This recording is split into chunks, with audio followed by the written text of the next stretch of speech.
Bismillahirrahmanirrahim. Assalamualaikum warahmatullahi wabarakatuh. Ya, selamat sore.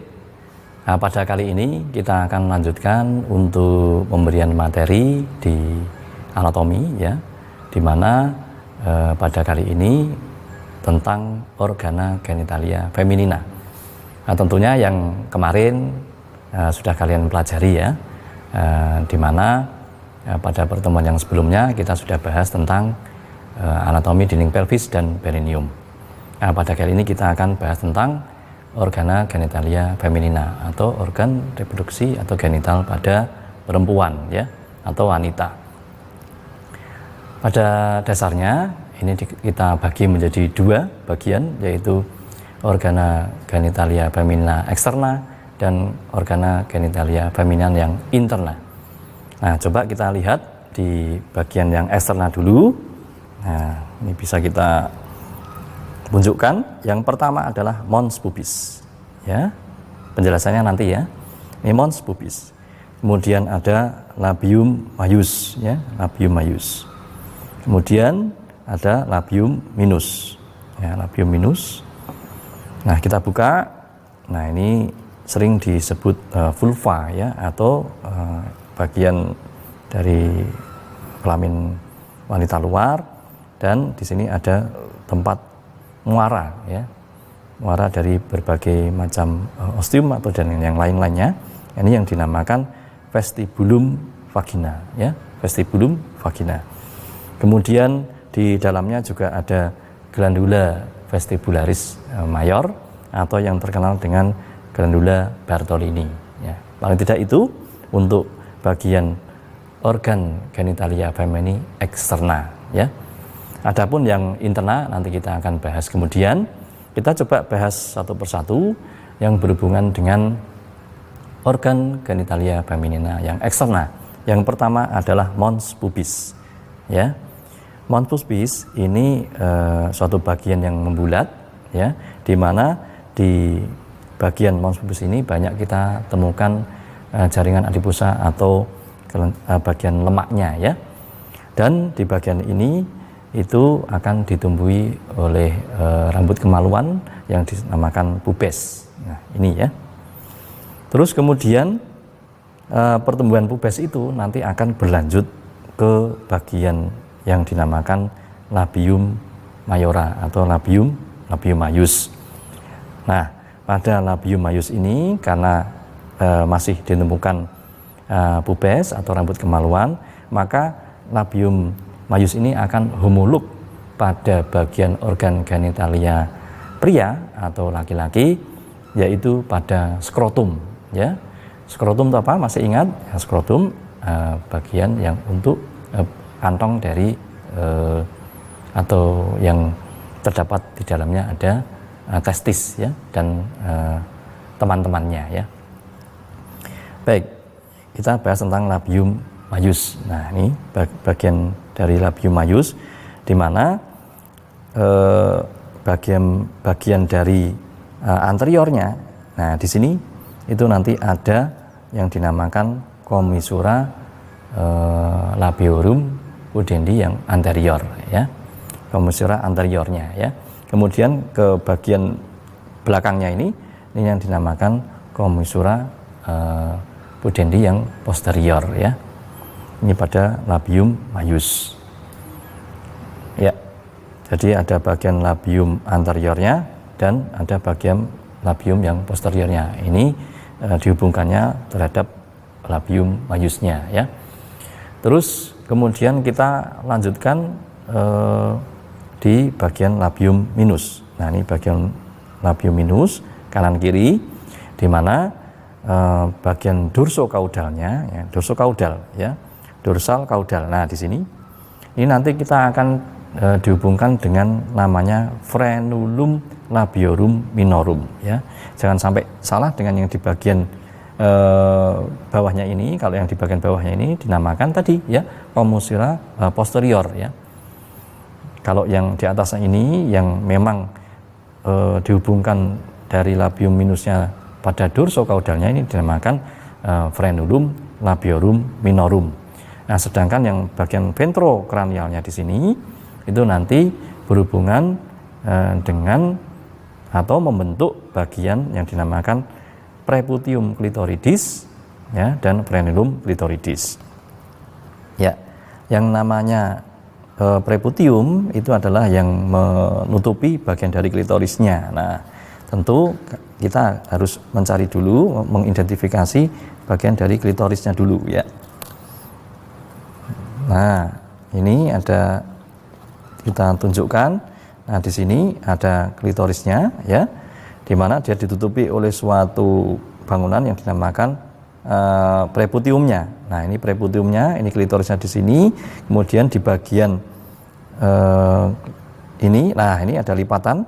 Nah, lipatan inilah yang dinamakan frenulum clitoridis ya. Ini dari bagian ventrokranialnya. Kalau pada dorsokaudalnya ini yang dinamakan frenulum labiorum yang minorum. Inilah yang dinamakan labium minus ya, labium minus. Kemudian dilanjutkan kita ke bagian inilah yang dinamakan vestibulum vagina ya. Vestibulum vagina itu suatu ruangan di mana sebelah lateralnya ini itu dibatasi oleh labium minus. Terus kemudian di bagian dari ventrokranialnya itu adalah frenulum clitoridis di sini tadi, dan kemudian di bagian dorsokaudalnya itu oleh frenulum labiorum pudendi ya. Inilah yang dinamakan vestibulum vagina ya. Vestibulum vagina ini nanti tempat muaranya dari yang pertama. Nah, ini dulu. Ya, ini adalah lubang dari vagina yang dinamakan ostium vagina. Terus kemudian yang kedua tempat muaranya dari, nah ini tempat untuk pada waktu kita miksi atau mengeluarkan air kencing atau pipis ya, yang dinamakan ostium uretra externa ya, ostium uretra externa ini ya.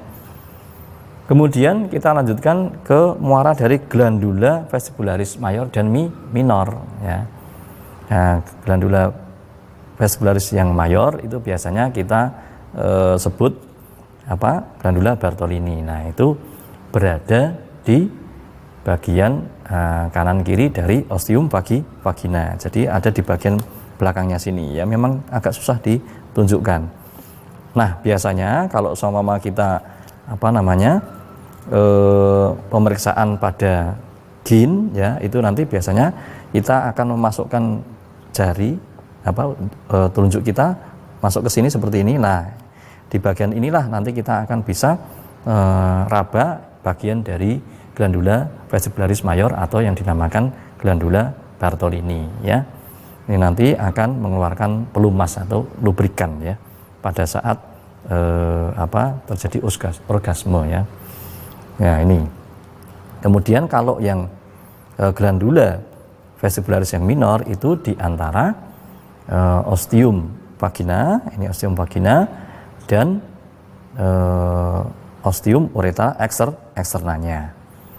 Terus kemudian ada muara glandula parauretralis, itu ada di kanan kirinya dari ostium uretra externanya. Ya, itu adalah muara-muara yang nantinya masuk ke vestibulum vagina. Kemudian klitoris sendiri mungkin kita bisa ambil yang di bagian ini ya. Nah, ini saya ambil dulu untuk manekinnya biar gampang untuk menunjukkan. Ya, kita ulangi lagi. Nah, di daerah sinilah yang dinamakan mons pubis ya, di mana di dalamnya itu banyak temukan jaringan lemak ya. Kemudian yang ini yang saya tunjuk adalah labium maius. Kemudian di bagian depannya ini yang dinamakan commissura anterior ya. Yang di bagian belakangnya ini namanya commissura posterior. Kemudian bagian dalamnya lagi ini yang dinamakan labium minus ya, labium minus. Terus di daerah ini ya ini yang dinamakan vestibulum vagina. Nah, itu tadi sudah kita bicarakan. Nah, ini kita akan tunjukkan klitoris ya. Nah, klitoris ini merupakan jaringan erektil ya, sehingga kalau sama ada suatu stimulasi atau rangsangan maka bisa ereksi ya. Nah, maka klitoris ini pada laki-laki homolognya itu yaitu dengan penis ya, pada penis. Ini yang dinamakan klitoris. Kemudian ini di bagian belakangnya adalah corpus clitoridis ya, corpus clitoridis, di mana dia ditutupi oleh ini. Nah, ini ada bagian yang menutupi dari klitoris, ini yang dinamakan preputium clitoridis. Nah, kemudian ini di bagian kaudalnya pada klitoris, ini yang dinamakan frenulum clitoridis ya. Nah, mudah-mudahan bisa dimengerti ya, bisa diidentifikasi dengan baik ya bagian-bagian yang saya tunjuk tadi itu. Kemudian kita lanjutkan ke bagian berikutnya, yaitu organa genitalia yang interna ya, interna. Yang pertama itu adalah dari bawah ke atas dulu ya, dari bawah ke atas ya. Yang pertama yaitu vagina. Nah, ini vagina ya. Bicara tentang vagina itu nanti di sini ada bagian luarnya, yaitu ada ostium vagina ya. Ada ostium vagina. Kemudian ada bagian dinding-dinding dari vagina ini ya, yang berupa lipatan-lipatan, ini yang dinamakan rugae vagina ya, rugae vagina. Di bagian agak dalam dari ostium vagina ini nanti bisa kita temukan selaput darah itu ya. Ya, mungkin adik-adik sekalian tahunya selaput darah itu yang dinamakan himen ya, himen. Nah, adapun bentuk himen itu macam-macam. Ada yang himennya itu tertutup yang namanya himen imperforata, kemudian ada himen yang berbentuk cincin namanya himen anularis, kemudian ada himen yang berbentuk bulan sabit namanya himen semilunaris ya, dan ada himen yang pada umumnya banyak dijumpai oleh individu pada wanita, yaitu himen cibriformis ya. Kemudian dilanjutkan, nah ini coba, ini adalah himen vagina berupa tabung ya, berupa tabung yang ini naik ke atas, terus kemudian nanti kita temukan di sini ada bagian yang menonjol ya, yang nantinya masuk bagian uterus yang nanti masuk menonjol ke daerah vagina, ini yang dinamakan portio vaginalis ya. Di bagian portio vaginalis nanti akan dikelilingi oleh suatu bangunan yang dinamakan fornix ya. Nah, fornix ini terbagi atas 3, yaitu yang di bagian depan ini adalah fornix ya anterior. Nah, ini fornix anterior, fornix anterior. Kemudian di sini adalah fornix posterior, dan di kanan kirinya ya ini bagian medial dan lateralnya di sana itu adalah fornix lateral ya. Ya, bagian yang menonjol dari cervix uteri ini yang menuju ke vagina ini namanya portio vaginalis ya, portio vaginalis. Kemudian kita lanjutkan ke bagian atasnya lagi. Nah, ini yang melengkung seperti ini yang dinamakan uterus ya, dinamakan uterus. Nah, pembagian uterus itu dimulai dari, nah ini ada cervix uteri ya, cervix uteri. Kemudian ada bagian yang menyempit di sini yang dinamakan isthmus uteri ya, isthmus uteri, dan yang bagian yang cukup lebar ini yang dinamakan corpus uteri ya, corpus uteri. Ada bagian yang membulat. Nah, ini bagian yang membulat pada corpus uteri ini yang dinamakan fundus uteri ya, fundus uteri. Kemudian ada bagian yang menyusun dari corpus uteri ini mulai dari luar ke dalam. Nah, yang dari dalam ini namanya tunika mucosa ya. Ada tunika mucosa. Kemudian di sini ada tunika muscularis, dan ini ada tunika fibrosa yang paling luar. Nah, di bagian tunika mucosa inilah ada suatu, atau di bagian corpus uteri ini yang dinamakan endometrium ya, endometrium ya. Nah, jadi saya ulangi ya, tunika tadi itu yang mucosa itu adalah endometrium, kemudian yang muscularis ini adalah myometrium, dan yang paling luar ini namanya perimetrium, ya, atau bagian tunika dari fibrosanya.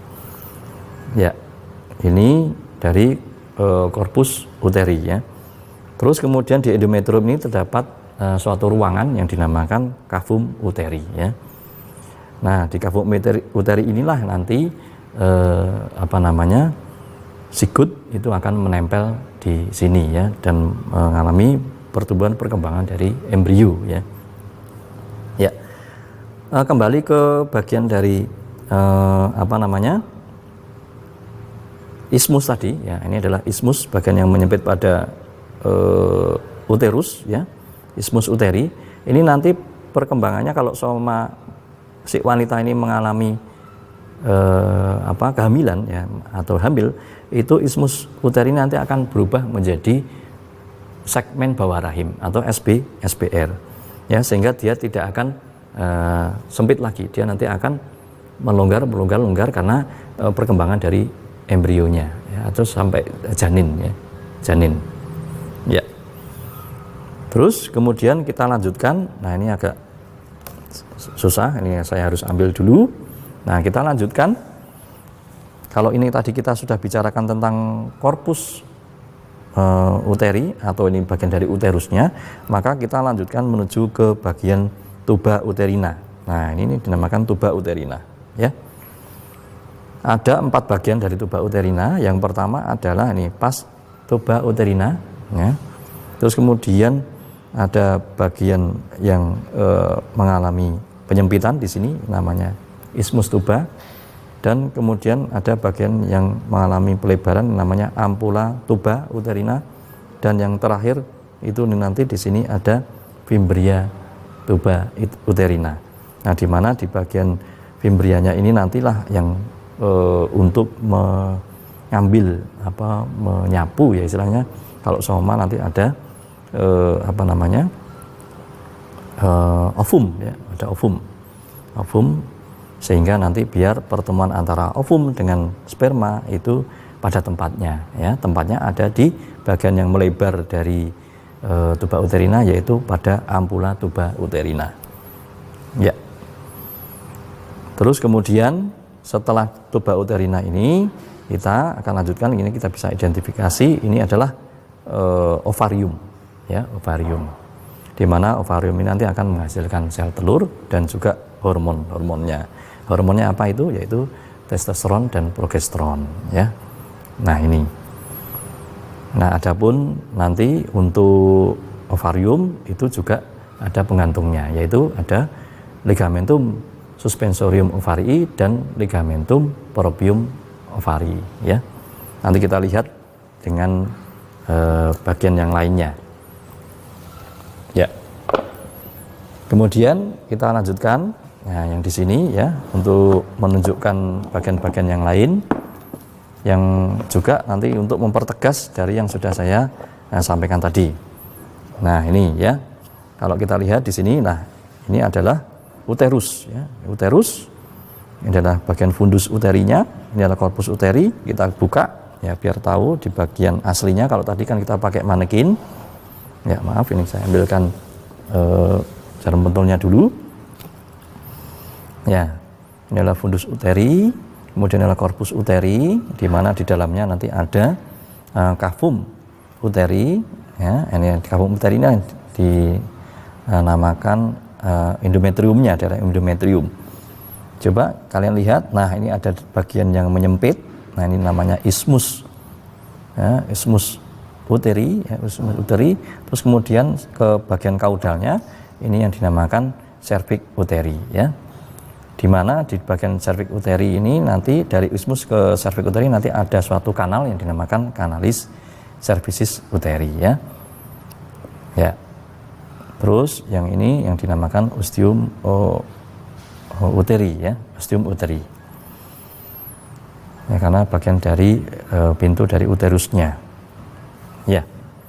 Nah, sebetulnya di bagian dari cervicis uteri ini nanti ada bagian yang melipat, ya, ini namanya plica palmate, ya, plica palmate. Nah, yang di bagian ismusnya ini nanti apabila perempuan ini mengalami hamil, ya, ya hamil, maka akan berubah menjadi SBR atau segmen bawah rahim di daerah ini ya. Terus kemudian kita lihat, nah ini untuk mengulang saja sedikit. Nah ini yang dinamakan tuba uterina. Nah, ini tuba uterina.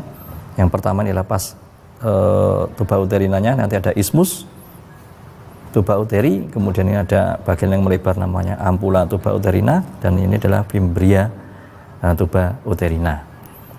Ya. Terus kemudian ada juga di bagian yang lain. Nah, inilah yang dinamakan ovarium ya. Ini ovarium. Ya. Ovarium ini nanti akan menghasilkan ovum ya, di mana dia mempunyai dua penggantung ya. Nah, penggantung yang pertama yang langsung yang menghubungkan dengan uterus, ini yang dinamakan ligamentum ovarii proprium, sedangkan yang di sini ya yang mengarah ke luar, ini yang dinamakan ligamentum suspensorium ovarii ya.